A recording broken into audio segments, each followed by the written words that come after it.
देखिए स्क्वाड्रन में क्या होता है कि आपके सीनियर जूनियर होते हैं। तो कुछ स्क्वाड्रन्स में कुछ ट्रेडिशंस होती हैं। अब हर एक स्क्वाड्रन में हर एक चीज़ समानता नहीं होती। बिल्कुल सर। हमारे कई बार ऐसी पनिशमेंट्स मिलती है, पिट्ठू जो लगा के आना पड़ता है। जी। बजरी ऑर्डर हम उसको बोलते हैं। पिट्ठू में बजरी डालनी पड़ती है और फ्रंट रोलिंग करनी पड़ती है। आपके हॉन्चेस में आपको अपने हॉन्चेस में बिठा के आपको एडवांस करना पड़ता है, फ्रंट रोलिंग करनी पड़ती है टाइप के। सर जय हिंद, मेजर जनरल राजन कोचर सर, जय हिंद, बहुत बहुत शुक्रिया समय देने के लिए। Thank you sir. जय राजेश जी, धन्यवाद। थैंक यू सर, आपने समय निकाला। दरअसल एक बेहद इंपॉर्टेंट इशू था जिसके ऊपर मैंने आपके साथ बातचीत करनी थी। इशू जो है सर वो एनडीए से जुड़ा हुआ है। एक एनडीए के कैडेट अंतरिक्ष कुमार जो हैं उन्होंने सुसाइड कर लिया और उनके परिवार ने आरोप लगाया है कि सीनियर जो हैं वो अंतरिक्ष को परेशान करते थे और बकायदा उन्होंने अपने पेरेंट्स से भी कहा था और पेरेंट्स पूना पहुंचे थे और उन्होंने सीनियर अधिकारियों को भी इसके बारे में बताया था, लेकिन उसके बाद चंद दिनों के बाद जो है अंतरिक्ष सुसाइड कर लेते हैं। अभी तक हम देखते थे तमाम बड़ी यूनिवर्सिटीज में एमबीबीएस करने बच्चे जाते हैं, बीडीएस करने बच्चे जाते हैं, इंजीनियरिंग कॉलेज में बच्चे जाते हैं। रैगिंग हुआ करती थी, हालांकि रैगिंग के खिलाफ कानून बना, उसके बाद रोकथाम हुई, लेकिन अभी भी रैगिंग होती है, चाहे खुलकर ना होती हो, उस तर्ज पे ना होती हो, लेकिन फिर भी होती है। लेकिन क्या वाकई में खड़गवासला में इस प्रकार की चीजें होती हैं सर? क्योंकि आप तो खुद रहे हैं, ज्यादा बेहतर तरीके से बता पाएंगे सर। धन्यवाद राजेश जी। मैं भी नेशनल डिफेंस एकेडमी से हूँ और 58th कोर्स एनडीए को मैंने ज्वाइन किया था नेशनल डिफेंस एकेडमी में। सबसे पहले तो एक चीज मैं क्लियर कर दूं कि रैगिंग ऑफिशियली बैंड है। जी। हमारे टाइम भी बैंड थी और आज भी अगर आप एनडीए के रूल्स देखें तो रैगिंग ऑफिशियली अलाउड नहीं है। पर क्या होता है कि रियलिस्टिकली अगर हम देखें, जब एक ही स्क्वाड्रन में एक स्क्वाड्रन होता है, उसमें एक ग्राउंड फ्लोर होता है, फर्स्ट फ्लोर होता है, सेकंड फ्लोर होता है। तो मैं लीमा स्क्वाड्रन से था। तो एक ही स्क्वाड्रन के अंदर 6 टर्म्स के कैडेट्स होते हैं, बिकॉज एनडीए में एक सेमेस्टर सिस्टम होता है। जी। हर एक 6 महीने का एक सेमेस्टर होता है, 3 साल का एनडीए का कोर्स होता है। तो अगर आप 3 साल और 6 महीने कर लें तो 6 सेमेस्टर्स होते हैं। जी। तो हम उसको एनडीए में first टर्मर, second टर्मर, third टर्मर, fourth टर्मर, fifth टर्मर और सिक्स टर्मर बोलते हैं। तो क्या होता है कि हर एक फ्लोर में इनको बांटा जाता है। जैसे कि जब हम एनडीए में थे तो हमारे कोर्समेट्स, जो अगर हम सेकंड टर्मर थे, बिकॉज हमारा पहला कोर्स था जो घोरपड़ी में हुआ था। एनडीए खड़गवासला हम गए नहीं थे, फर्स्ट टर्म हमने घोरपड़ी में काटी थी ओके सर। और सेकंड टर्म से हम फिर एनडीए में आए थे। तो अब घोरपड़ी बंद हो गया है और एनडीए में होता है सब कुछ। तो अगर हम एक स्क्वाड्रन में देखें तो हर एक फ्लोर में आपको कोर्सेज के ऑफिसर्स बटे हुए आपको दिखेंगे। जी।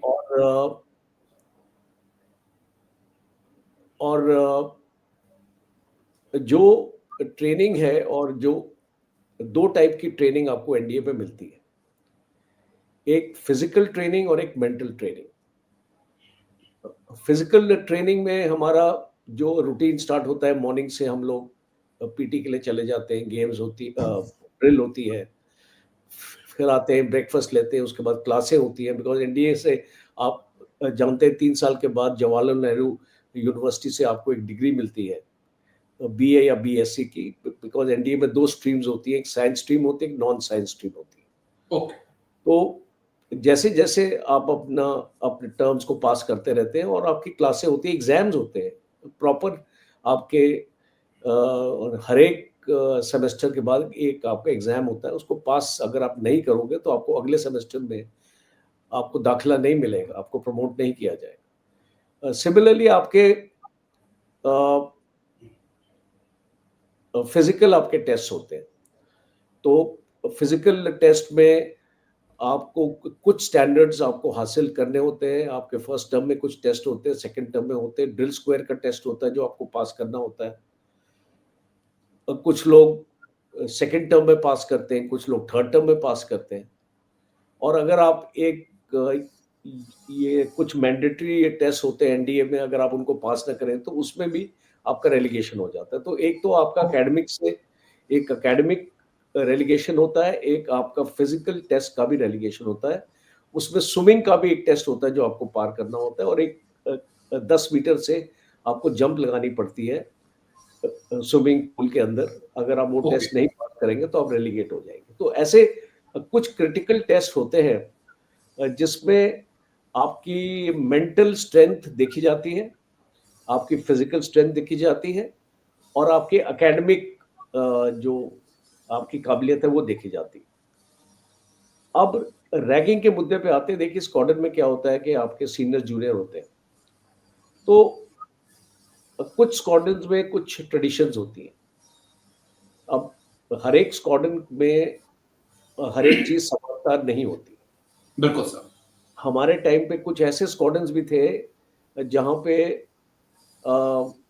सीनियर और जूनियर के बीच में एक बहुत ही एक सिंपल सा रिश्ता था उसमें, और कोई पनिशमेंट नहीं होती थी या कुछ नहीं होता था। बट अब आप देखिए एनडीए में डिसिप्लिन कैसे रखा जाए।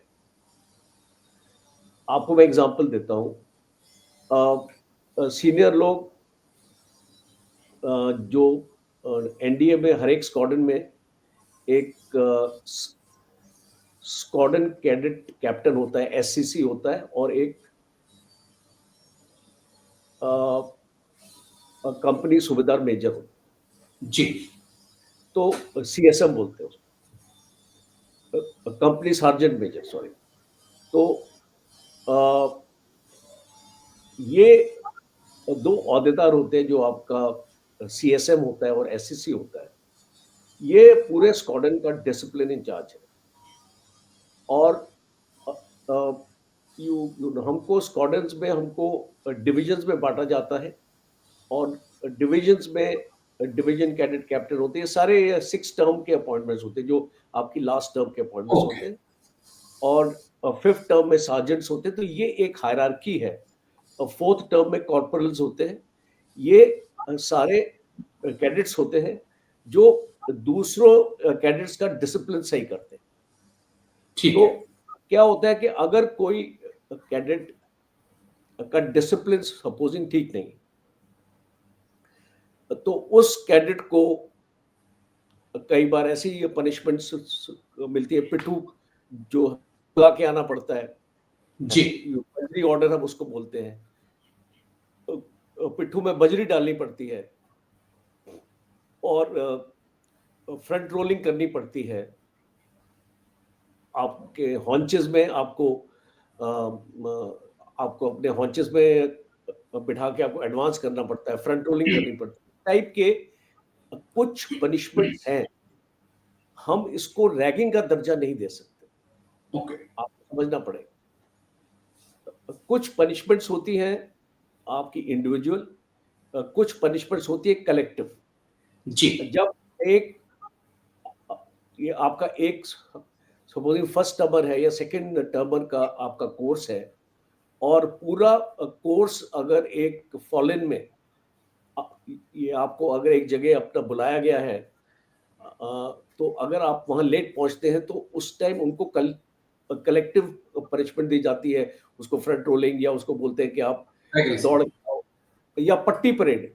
एक पट्टी परेड भी होती है कि जिसमें 2 मिनट के अंदर आपको अपने ड्रेसेस बदली करने पड़ते हैं। पहले आप ड्रिल ऑर्डर में आएंगे, उसके बाद आप पीटी ड्रेस में आएंगे, उसके बाद आप जी। मुफ्ती में आएंगे, है ना। इस टाइप के डिफरेंट डिफरेंट ड्रेसेस भी, ये हम इसको रैगिंग का दर्जा नहीं दे सकते। ये होती है आपकी सेल्फ डिसिप्लिन के लिए पनिशमेंट्स आपको दी जाती हैं जब आपका डिसिप्लिन ढीला रहेगा। ठीक बिकॉज़ है। देखिए, आपको फ़ौज को अंडरस्टैंड करना पड़ेगा कि अगर आपका डिसिप्लिन ही ठीक नहीं है और हमारे पास कोई ज़रिया नहीं है आपके डिसिप्लिन को लाइन पे लाने के लिए, तो जब आप ऑफ़िसर बनेंगे, तो आप अपने जवानों का डिसिप्लिन कैसे चेक करेंगे जब आपका खुद का डिसिप्लिन नहीं है?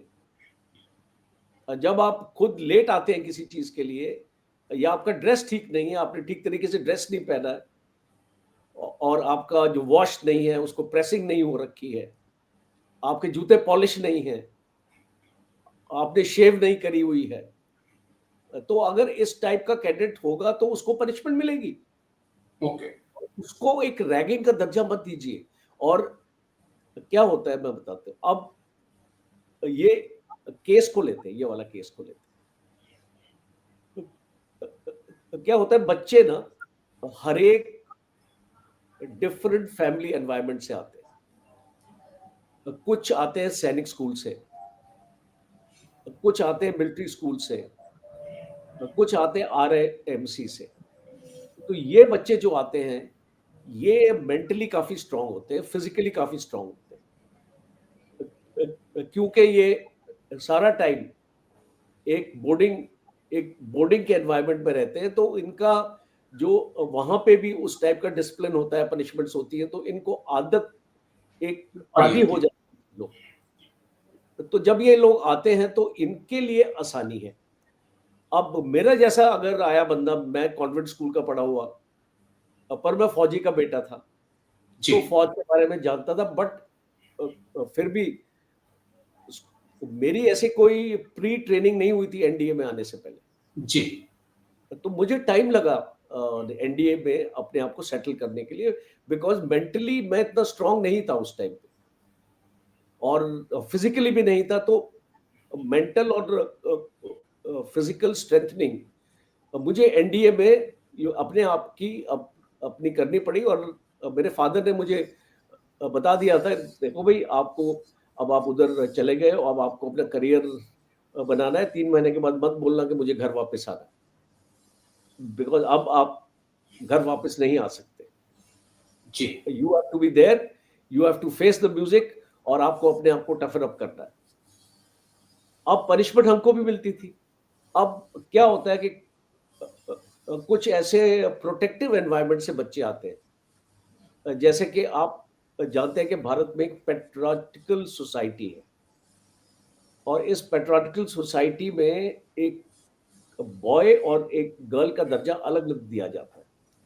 एक लड़के को बहुत ज्यादा बिल्कुल। पैम्पर किया जाता है घर में, और लड़की को नहीं किया जाता। हमारी सोसाइटी है ऐसी, जी, कई जगह, सारी जगह तो नहीं है, पर कई जगह ऐसा आपको आपको मिलेगा। सो जब बच्चे ऐसी एनवायरनमेंट में आते हैं, तो उनको आदत नहीं है इस टाइप की पनिशमेंट सहने की। अच्छा, उनको आदत नहीं है गाली सुनने की, क्योंकि आपको गाली भी सुननी पड़ेगी, और आपको ऐसी-ऐसी गालियाँ सुननी पड़ेगी जो शायद आपने कभी सुनी नहीं सुनिए। होगी। तो वो आपके लिए एक आप मेंटल ट्रॉमा में चले जाते हैं। बिकॉज़ आपको ऐसा लगता है कि यार, मुझे तो कभी किसी ने टोका नहीं, बिल्कुल। मुझे तो किसी ने गाली नहीं दी, तो आज इस टाइप की गालियाँ मुझे क्यों पड़ रही हैं? तो आप एक अपने उस एक शेल में चले जाते हैं। आप जो हम उसको बिल्कुल। बोलते हैं डिप्रेशन। सुसाइड के स्टेजेस होते हैं। पहला स्टेज होता है सुसाइड का, जिसमें आप डिप्रेशन में चले जाते हैं। आप किसी के साथ कम्युनिकेट नहीं करते। आप किसी को अपनी बात बताने की कोशिश नहीं करते। सब कुछ अपने अंदर सीमित कर देते हैं। उससे आपका स्ट्रेस लेवल बढ़ जाता है। और जब आपका स्ट्रेस लेवल एक पर्टिकुलर स्टेज तक पहुँच जाता है, तो आपको ऐसे लगता है कि बेस्ट है यार, मैं खुदकुशी कर लूँ। बिकॉज़ मेरा तो ना कोई दोस्त है, और ना ही अम, यो सुनने वाला, जी, क्योंकि इस केस में अगर बोल रहे हैं कि पेरेंट्स ने आके कंप्लेन की, पेरेंट्स ने आके कंप्लेन बिल्कुल। की, और बावजूद ये नहीं हुआ, तो अ, किस ग्राउंड्स पे कंप्लेन की उसका खुलासा नहीं है। पेरेंट्स ने किस चीज़ की कंप्लेन की है, कि क्या मैन हैंडलिंग का केस हुआ था, क्या उसको मारा गया था, थप्पड़ मारे गए थे, उसको मुक्का मारा गया था, या इस टाइप का केस हुआ, या उस टाइप का केस हुआ कि उसको मेंटल हैरेसमेंट की जा रही, मीन इन द सेंस के गाली दी जा रही है, या उसको फ्रंट रोल किया जा रहा है उसको।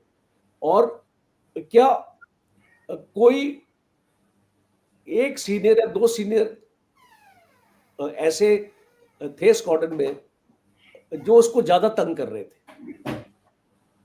ठीक कई है बार सर। दुश्मनी टाइप हो जाती है कि आप अगर एक सीनियर को वापस जवाब दो, सपोज मैं आपको बता, कई बार ऐसा भी हुआ, मेरे साथ भी हुआ है, और ओके। मेरे फेलो कैडेट्स के साथ हुआ है कि हम वापस जवाब दे देते हैं कई बार एक सीनियर को, तो उसका जो नतीजा होता है वो काफी खराब निकलता है, और वो सीनियर ताक में रहता है कि ये गलती कब करे और कब मैं इसके ऊपर हावी हूं।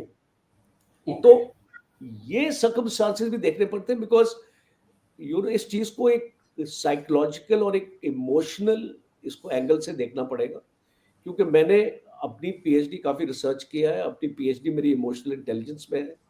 ओके। मैं एक एनएलपी कोच हूँ, न्यूरो लिंग्विस्टिक प्रोग्रामिंग का कोच हूँ, तो इसमें जो ये सारी रिसर्च जो पढ़ी है मैंने, और जिस तरीके से मैंने इसको प्रैक्टिस भी किया अपने लाइफ में और अपने फौज के करियर में, बहुत जरूरी हो जाता है कि जब आपका कम्युनिकेशन टूट जाता ठीक सर। है, जब आप एक अपने शेल में चले जाते हैं, तो आपका जो डिविजनल ऑफिसर होता है, एक कैप्टन या मेजर के रैंक का, अगर एक स्क्वाड्रन है, स्क्वाड्रन में 3 या 4 आपकी डिविजन्स होंगी, जी। वो आ आपको बाँटा जाएगा हर एक डिवीज़न में, और हर एक डिवीज़न में आपका first term, second term, third term और फोर्थ टर्म, हर एक टर्म के ऑफिसर्स होते हैं उस डिवीज़न में, उसके लिए एक ऑफिसर तैनात किया जाता है, जी। और वो ऑफिसर एक लिमिटेड नंबर के कैडेट्स के साथ इंटरैक्ट करता है। तो क्या उस ऑफिसर ने देखा कि एक फलाना जो कैडेट है, उसके बिहेवियर में एक बिहेवियरल पैटर्न में फ़र्क आया? बिकॉज़ ये बहुत ज़रूरी है, और इसकी ट्रेनिंग हमारे ऑफिसर्स को भी मिलनी चाहिए। देखिए ओके। हमारी ये फ़ौज में इस टाइप की ट्रेनिंग नहीं दी जा रही। जी। तो इस टाइप की ट्रेनिंग देना भी बहुत ज़रूरी है हमारे ऑफिसर्स को, एक साइकोलॉजिकल इमोशनल ट्रेनिंग, कि आपको जो आपको साइन्स आपको मिलने चाहिए बॉडी लैंग्वेज से। एक कैडेट की बॉडी लैंग्वेज से आपको साइन्स मिलने चाहिए कि क्या इसकी बॉडी लैंग्वेज बदलती है, चेंज हो चुकी है, इसकी वजह क्या है? बिकॉज़ ठीक सर। एक आपको एक इंटेलिजेंस नेटवर्क की तरह एक डिवीजन ऑफिसर को काम करना पड़ता है। उसको अपने हर एक कैडेट के बारे में पूरी जानकारी रखनी पड़ती है। बहुत इम्पोर्टेंट है एनडी में। और एग्री सर। बाद में आप जब कंपनी कमांडर बनेंगे, आप पलटन में जाएँगे, प्लेटून कमांडर, कंपनी कमांडर का आपको ओहदा मिलेगा। तो ये सेम चीज़ आपको अपने जवानों के साथ भी करनी है। ठीक है। हर एक जवान के साथ आपको पता होना चाहिए कि कौन-सा मेरा जवान, कि उसका नाम क्या है, वो कहाँ का रहने वाला है, घर का वातावरण क्या है, क्या उसकी प्रॉब्लम है घर में, कोई फैमिली प्रॉब्लम है, लैंड प्रॉब्लम है, कोई तंग तो नहीं कर रहा है उसके माता-पिता को। तो ये बहुत इम्पोर्टेंट एलिमेंट है, और इसको ट्रेनिंग से ही हमको सीखना पड़ता है। ओके। और ठीक है। ये आपको एनडीए और आईएमए दोनों जगह आपको इस टाइप की ट्रेनिंग आपको होनी चाहिए, और स्पेशली ऑफिसर्स के लिए, बिकॉज़ ये एक सुसाइड का केस होना नहीं चाहिए। सी अ, ये कुछ कैडेट्स मेंटली वीक होते हैं, तो आपको ऐसे कैडेट्स को आइडेंटिफाई करना चाहिए एज़ अगर उसका सार्जेंट है, अगर एक सार्जेंट है उस डिवीजन में, कॉर्पोरल है, एक फिफ्थ टर्म का है, एक फोर्थ टर्म का है, तो उनको भी पता होना चाहिए, और उनको ये अपने डिवीजन ऑफिसर को बताना चाहिए कि भाई ये फलाना कैडेट है, मुझे लगता है कि इसको कुछ प्रॉब्लम है, ओके। और उसकी प्रॉब्लम का हल ढूंढना बहुत जरूरी है, और उसको इग्नोर नहीं करना है। बिकॉज अगर आपने इग्नोर किया, अगर आपने पलटन में भी इग्नोर किया, क्योंकि पलटन में भी सुसाइड होते हैं। जी। आप तो फौज में रहे, आपको पता होगा कि हमारे पलटन में भी सुसाइड होते हैं।